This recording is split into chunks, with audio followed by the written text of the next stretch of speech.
Hey guys, what's up? Some of the yarn is dry, so I was gonna share it to y'all while I finish skeins it up, and so you can see it's a whole lot of yarn, and I'll tell you about some of it as I skein it up.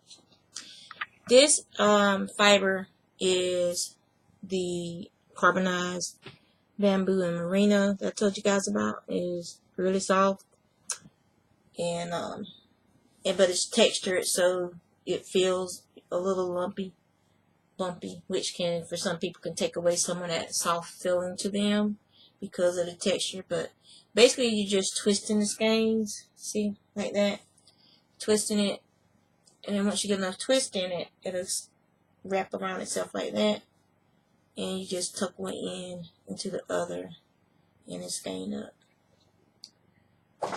So this one was a remnant skein. No, this one, yeah, it's a remnant skein. It was some odds and ends that I had carded together for just one little bat of fibers. And let's see.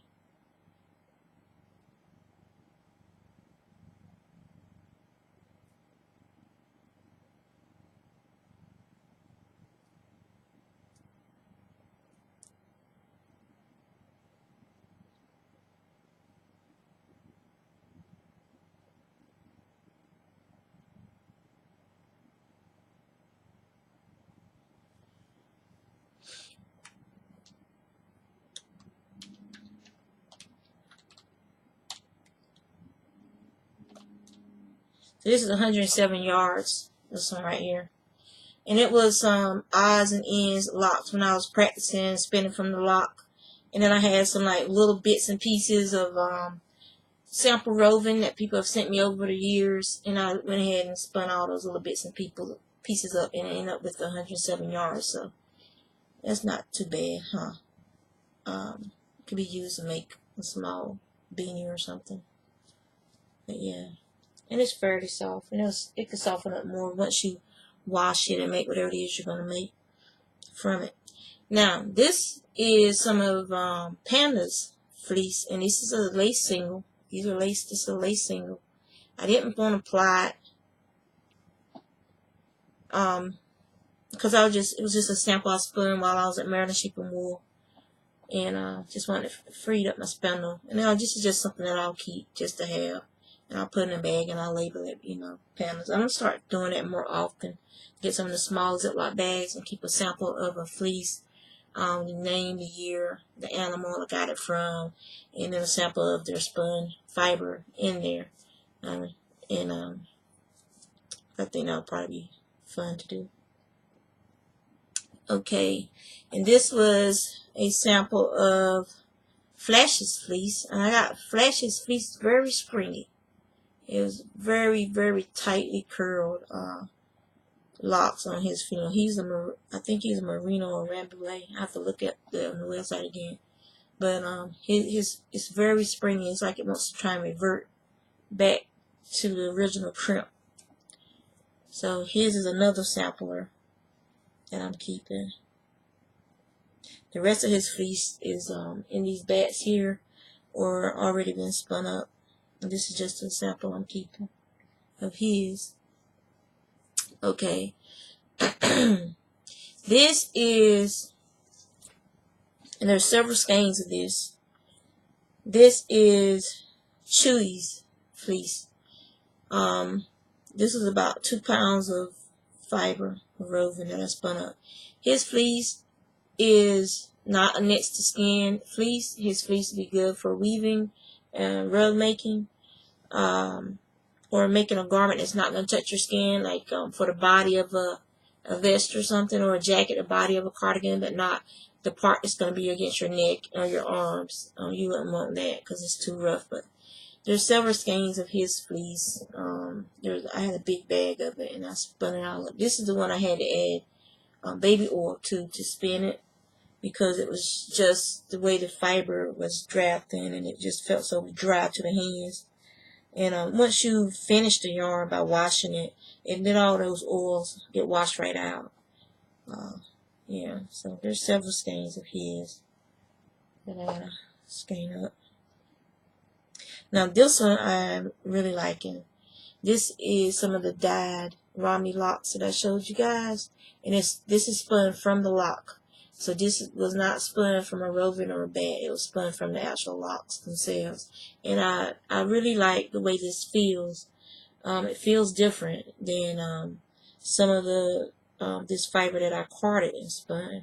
It has a different quality to it, and as you can see, it's pretty balanced too. So this is one of the reasons why I'm thinking about, for my personal spinning I really like, or for some special orders that I would prefer to spin it from the lock. You just get a different feel to the yarn, and yeah. So I really like this way this one turned out. And this is fingering weight yarn. You know, it's probably about 107 yards as well. So I was only testing that. So this is what was left over of the pink yarn I spun for Dar, and I've already spun up the other bag of pink yarn. Spun up the lime green bag. Spun up some Icelandic wool that I have that I'm thinking about using this Icelandic in Chewy's fleece, and I'm probably gonna try and make a sweater or something that could be worn over a t-shirt. But I just have to find another really soft fiber to use. This is a very soft, bouncy fiber. It reminds me of a really nice BFL.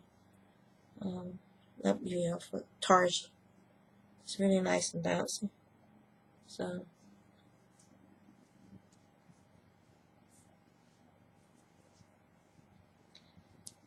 yeah, it turned out really nice.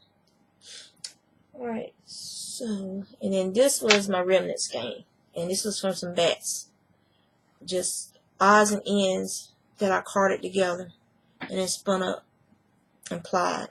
So you see there's some sparklies in there that I added to the bat that I was using.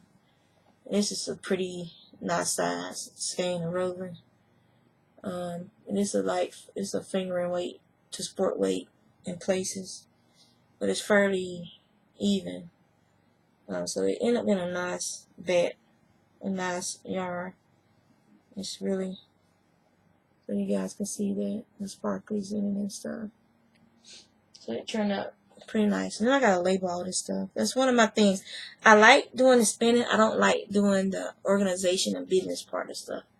So okay, so this is some more of Chewy's fleece. I just gotta get a bag and put all his in there so I know Chewy's stuff. And I want to send a skein of his off to Walt's Far Acres too.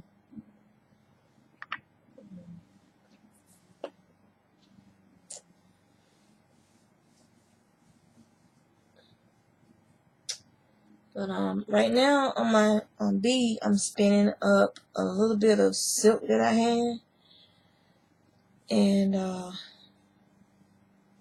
gotta apply all the bobbins for my Vesper so I can start another big bag of fiber, which I'm spinning these worsted yarns from. This is some merino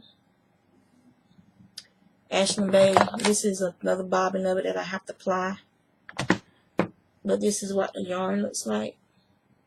The colors are very subtle in this. So it's really nice. So if I could get some more of this, I'm going to look online so I can find some more of it.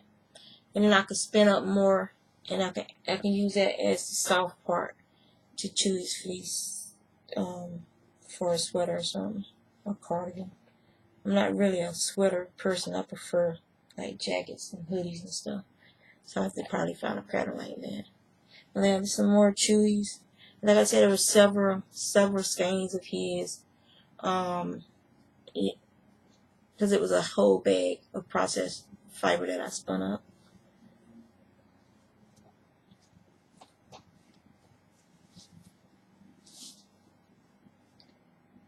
But I love to spin. I love spinning. Now I don't have time for it.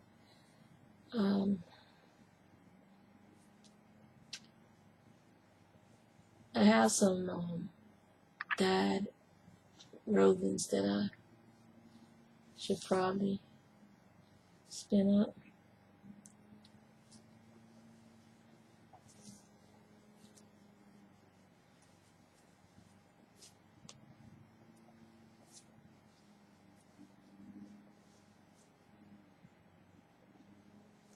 Alright, and this is the last one. And there's still like 4 or 5 skeins in the bathroom drying. And some of them was from this sheep named Victoria that we saw up at Maryland Sheep and Wool last year. And she won a couple of awards while she was there. And we went in, 3 of us went in and we bought her fleece. And that's been spun up. And so yeah, so that's that. Everything's been skeined up. And so now I just got to separate them out and start plying up some more yarn. I got like 1, 2. This I spun today. This is some yak fiber, actually. And so it's probably going to be about 180. If I 3-ply, it'll be about 180 to 300. No, 180 to 210 yards. Because as you can see, it's not like a full bobbin. And so I'm spinning up this silk. This is the silk that I'm spinning up right now. It's bamboo. This is bamboo silk. And then this is some tussle silk right here. I have a little bag of that I don't even remember where it came from. But so I'm trying to spin up all these little odds and ends and bad little things, and then I'm using my Velcro to spin up larger quantities in big bags and stuff, trying to get as much spun up as I can of my personal stash. And I gotta add stuff to Etsy, which I keep saying I gotta add more stuff to Etsy. So that's that.